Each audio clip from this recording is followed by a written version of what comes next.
Paano kunyari inutusan ka ng nanay mo magluto ng manok, pero yung manok na binili niya ay buo. Tapos hindi ka marunong mag-chop. At ang meron ka lang ay kutsilyo. Ganyan na lang ba yan? Lulutuin mo ng buo? Hindi, pare. May paraan kung paano mag-breakdown ng manok na hindi ka nagcha-chop. Ganito lang yan, pare. Wala nga magbe-breakdown. Manok ang magbe-breakdown. Ha? Kita mo yung balat na yan? Yan. Hiwain natin yan. Isang ganyan lang. Oop! Kapag nahiwa mo na yan, hawakan mo yung dalawang paa. Kunin mo yung daliri mo, hawakan mo yung breast. Oh. Tapos, wawarakin mo ganyan. Yan. Pag naputol yung buto, hihiwain mo na lang na ganon. Diba? Diba? Ngayon, dyan muna yan, tayo sa hita. Hawakan mo to, parang parang may lamig. Crack mong ganyan. Pagka-crack mong ganyan, bali na yung buto, kunin mo yung kutsilyo, hiwain mo. Napakadali. Oh, dito naman sa hita. Diba? Oh, kunyari, nagbabasketball. Natapilok. Bali.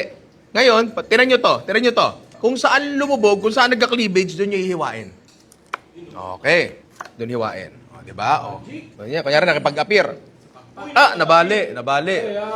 Oo, nabali. Hiwain nyo muna yung kilikili. Tapos paikot na ganyan. Hala, Ninong Ray, nakakapit pa rin sa buto. Hindi na. Malinis. O, paikot na ganyan. Malinis. O ngayon, gulugod. Tanggalin natin. Nakita mo to? May ganyan dyan. Simula dito, pwede mo na hiwain ng diretso. Yan. Tapos, yung warakin, di ba? Pagkawarak mo ngayon, sasalubungin mo yan dito sa bandang leg. Lagyan mo ng bikat. Lagyan mo ng binek.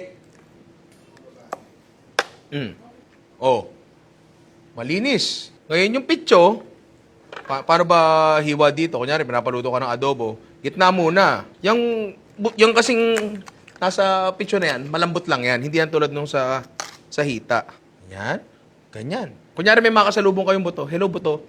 Ganun lang. Hindi yung tatagain na ganun. Delikado pa yon. Gamitin nyo tong heel ng kutsilyo. Para ganyan nyo.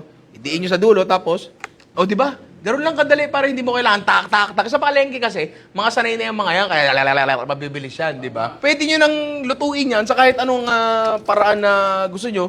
Ngayon, kung hindi ka masyado sigurado kung ano yung lulutuin mo, pwede ka kumonsulta sa Ninong Ray Cookbook. Akalain mong nakadalawang cookbook pa tayo. Bagong Ninong Ray merch, napakaganda ng design, di ba? Ito pa isa, ang dami nag-request sa puti.